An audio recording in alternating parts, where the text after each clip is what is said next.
Today we learn about the immune system. So, the first point is, what do you mean immune system? Every day we are exposed to a various foreign molecule like bacteria, viruses. Despite of it, we remains the healthy, and this is only because of the immune system present in our body. Immune system protect our body from various foreign molecule that causes the disease, and this system is made up of various cell, tissue and the organ. Okay, so we know that there are number of cells and organs are involved in the immune system. Basically, this immune system is get divided into two types. First one is the innate immunity and second one is the acquired immunity. The ability of our body to defend means to protect from the various pathogenic molecule or disease causing organism, and this ability we call it is as immunity means what? It is the ability of the body to defend against the disease causing organism. Next, the types of immunity, in that the innate immunity and the adaptive immunity or acquired immunity. First we learn about the innate immunity. So the innate immunity means nothing but it is also called as the inborn immunity. Okay, this innate immunity is called as the inborn immunity because it is present since from the birth. So it is called as the natural immunity also or native immunity. Then this immunity is non-specific activity. Non-specific in action means what? It operate against the almost any foreign organism, and due to that it provides the first line defense to our body. Next, it acts through or it avoids the entry of the foreign molecule in our body through various way, and for that it contains the various barriers. So through barriers it defend our body from the foreign molecule. So in next we learn about the what are the barriers of the innate immunity. So there are four barriers of the innate immunity. First one is the anatomical barrier, second one is the physiological barrier, third one is the cellular barrier, and last one is the inflammatory barrier. In anatomical barrier, it is also called as the physical barrier. In that we learn about the skin and mucosal membrane. In physiological barrier, we discussed about the temperature, pH, some body secretions in that tier, and interferons are there. Then in cellular barrier, there are number of cells are involved in the prevent or disease cause prevent the entry of the molecules, and in that the cells are nothing but the neutrophils, macrophage. And last one is the inflammatory barriers, and this inflammatory barrier is caused due to the certain chemicals are released in our body. So one by one we discuss about this barrier. First barrier, it is the anatomical barrier or physical barrier. First one is the skin. In most of organism, the foreign substances cannot penetrate the skin because skin is intact. But the foreign particles, bacteria get enter inside the skin when it get damaged. Suppose here is the injury.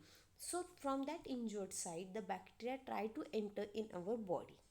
So this is the first way of the entry of the foreign molecule inside our body. But due to the intact skin, the entry of that particle is get avoided. Second one, in our skin there are various glands are present. That glands are nothing but the sweat gland and the sebaceous gland. Okay, the sweat gland means nothing but it secretes the sweat, and sebaceous gland means nothing but it secretes the oily secretion, nothing but sebum.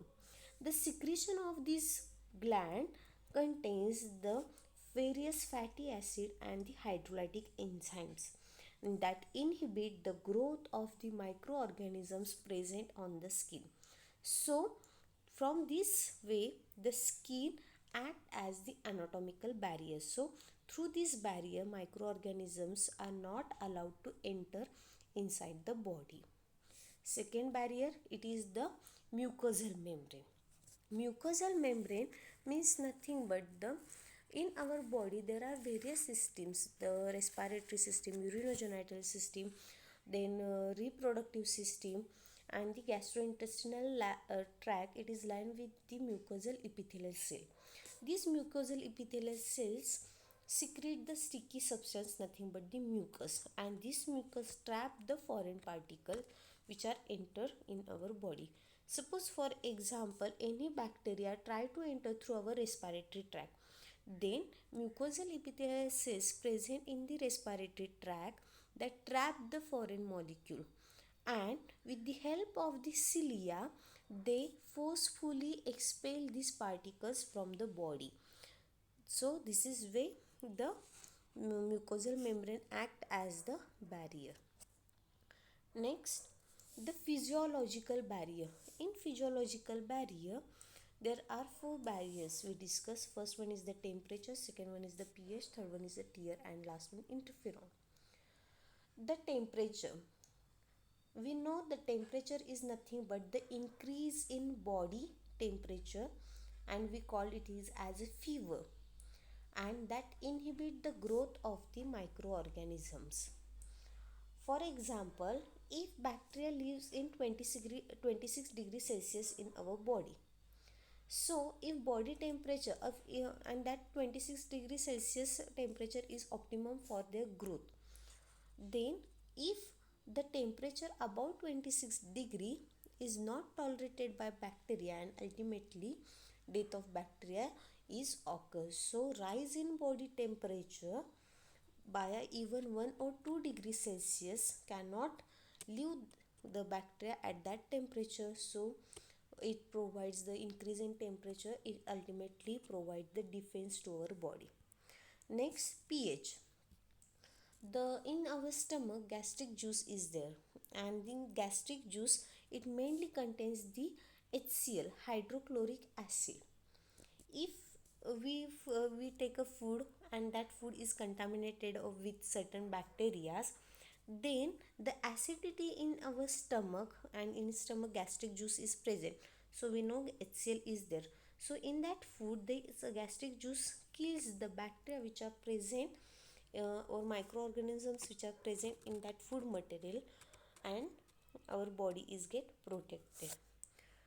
Third one, tear.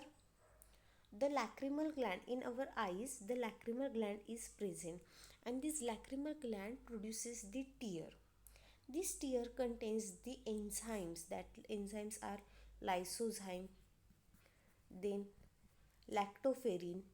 These enzymes are bacteriolytic activity. Means what? Suppose this is the bacteria and this is the cell wall of that bacteria. So lysozymes lactoferrin digest this cell wall, and due to that the bacteria get killed. So in our tear these enzymes has the bacteriolytic activity, and that digests the cell wall and kills the microorganism. Last one is the interferon. Interferon means what? Suppose this is the cell and it is infected with these viruses. This viruses infected the cell, and in response to that the cells secrete some chemicals, and that chemicals we call as the interferons. That chemicals we call interferons. So interferons reach to the neighboring cells, and then neighboring cells already resist to that viruses, so surrounding neighboring cells get protections from incoming viral infection. So antiviral response is get generated, and so these cells get protected from the viral attack. Next, cellular barrier.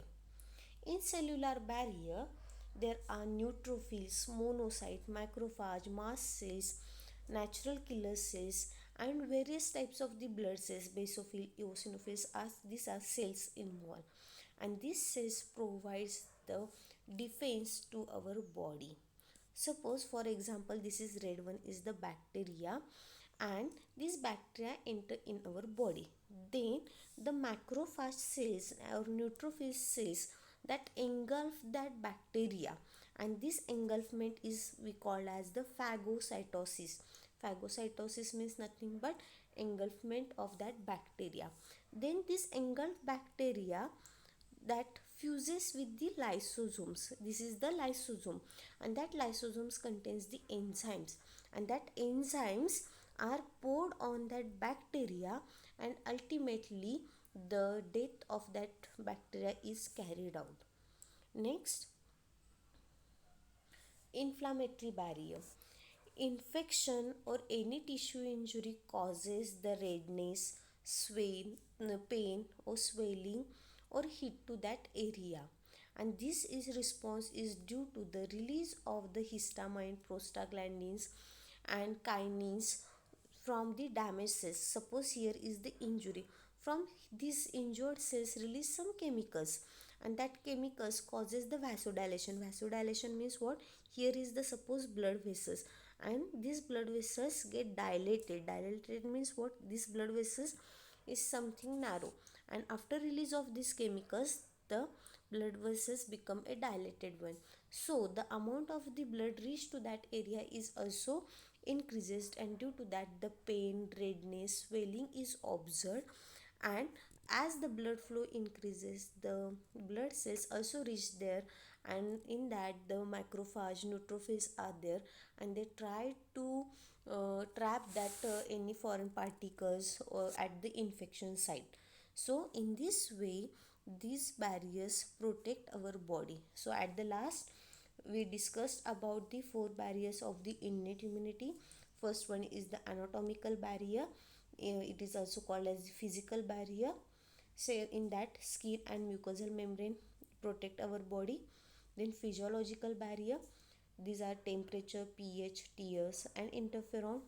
Then cellular barrier, that number of body cells are there which protect, which performs the phagocytic action, and due to that protections against foreign particle is get achieved. And last one is the inflammatory barrier. So this is all about the innate immunity and its barrier. If you like this video, do share, subscribe my channel. Thank you.